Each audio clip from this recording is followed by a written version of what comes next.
Shalom and good day all, this is Tehillim29 back again for another DC comic review. And in this DC comic review I'll be reviewing the Batman Superman Authority Special issue 1.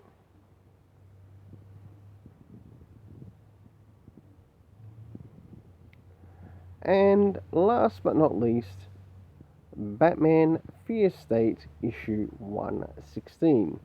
Just before the series ends and it changes over to Joshua Williamson. So this is going to be quite interesting. So I might as well get to the first comic I'll be reviewing. And that is the Superman Batman Authority Special. So first things first, let's move into the cover ratings. Moving into the first one, does this particular one work within the story and cover what happens in the story? Surprisingly it does, and the rating I gave it was a 7 out of 10. Even though this is a variant and you don't quite see this happen in the story, I enjoyed it and I gave the cover a rating of 8 out of 10. I'll now use the variant cover to show some of the art around the beginning, middle and end of the story. Starting now. Now this is some of the art around the beginning of the story. And the way this story sort of begins, it seems to be set around the Al Ghul family if they were sort of like placed on the world, or a world connected to the Authority. But we also get the story connected to Batman and Superman in this story. I'll now move towards the middle. This is around the middle of the story, and as you can see, the art's basically the same, but only for this somewhat part of the story. I will show you one thing before I turn the page or move to the third part, or the art towards the end. This part of the art actually felt so much cleaner than what you see of the main part out of the story, which begins the story.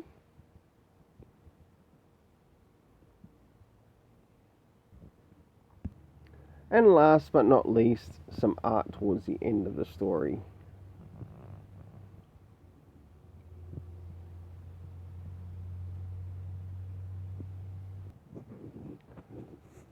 So for the internal art, I gave it about a 7 out of 10.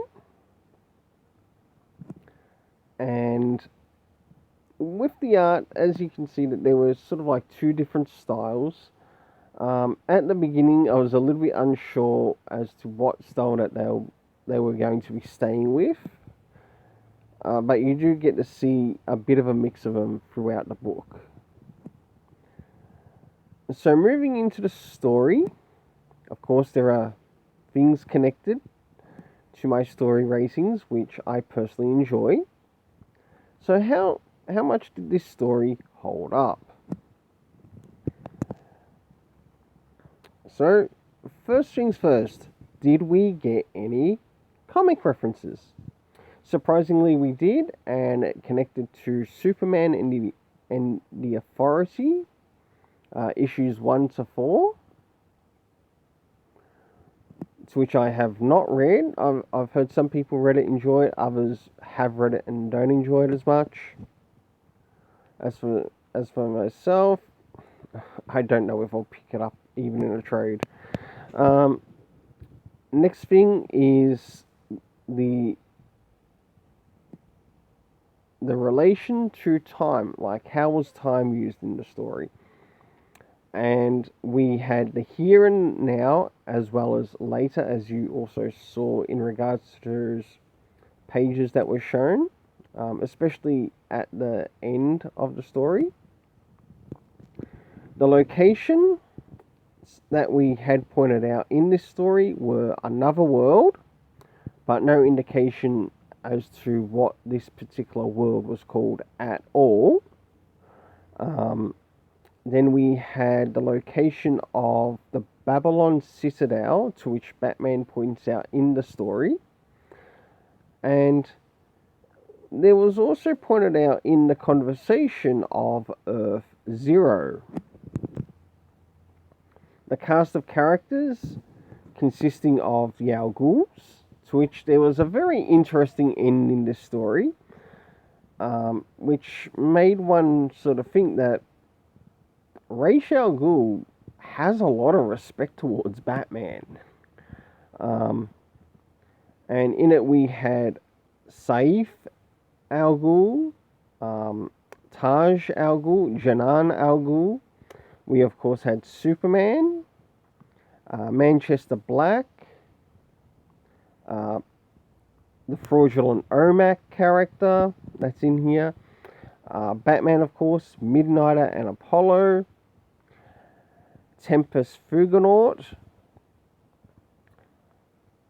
and you got to see quite a bit of discussion between all of those characters, some in scenes in connection to other things that were happening in the story, and others where they were pretty much grouped together.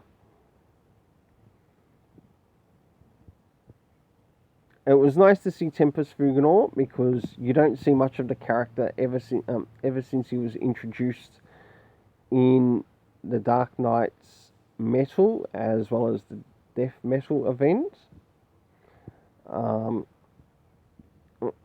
That character needs his own comic run. Just so we can see what he actually does. So for the story, I gave it a rating of 6.5 out of 10. I felt like the story somewhat lost some of the points as to how the story was done with some of the artwork. But overall, it was okay for what it was. It wasn't top tier. So now it's time to move on to Batman issue 116. Okay, now it's time to jump into Batman issue 116 of Fear State. Starting off with this cover, does this cover in any way, shape or form connect to something that happens inside the story? Sure enough, it sort of does. Well, all minus one character that we don't get to sort of see in this, and I believe that's Tim Drake there. But that's neither here or there. But for the cover, I gave it a rating. Oh, it might be Batman. A 7 out of 10. Now it's time to move into the internal art, which I'll show you around the beginning, middle, and the end. I will not be covering the backstory, even though I have read the backstory. It's quite interesting. You might enjoy it more than the main story, as it centers around the Batgirls. Starting off with first things first, some of the art around the beginning. And as you can see, we've got the character of Ghostmaker making an appearance.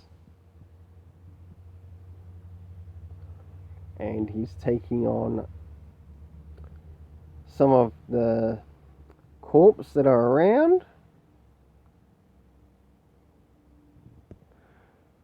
Jumping directly to the middle of the story, to which we have Batman up against Peacekeeper 1.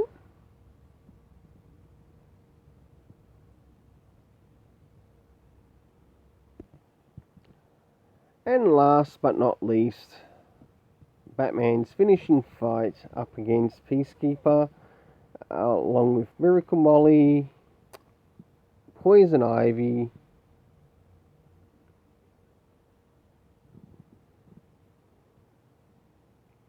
towards the end of the story.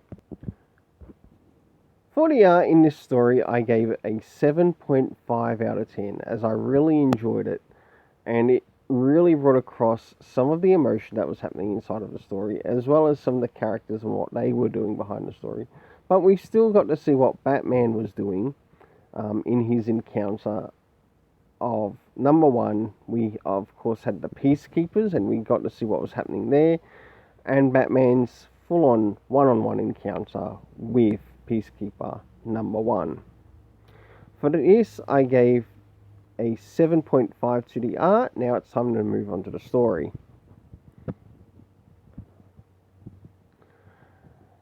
Now, for this story, did this have any comic references?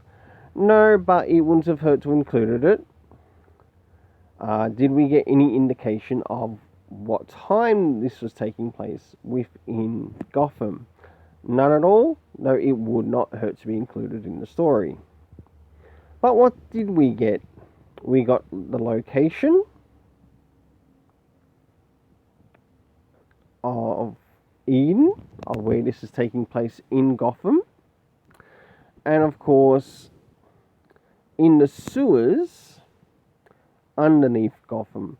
But it wasn't pointed out whereabouts in the sewers that this was happening, which again could have been more clearer. But did it affect the story or the story rating?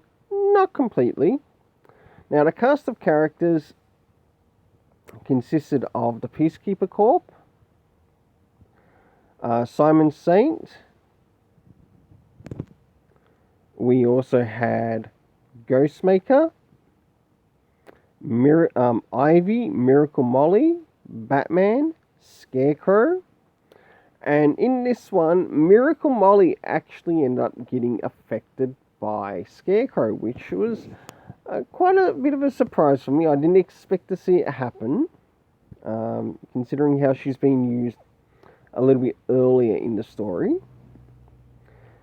We, of course, had Peacekeeper 01, Harley Quinn, and last but not least, Gardner.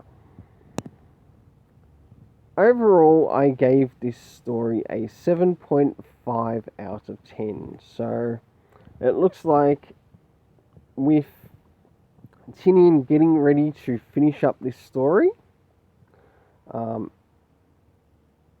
he's probably getting ready to deliver a somewhat good ending, which we'll soon find out when the issue comes out. Until then, let's keep it colourful and have yourself an awesome day.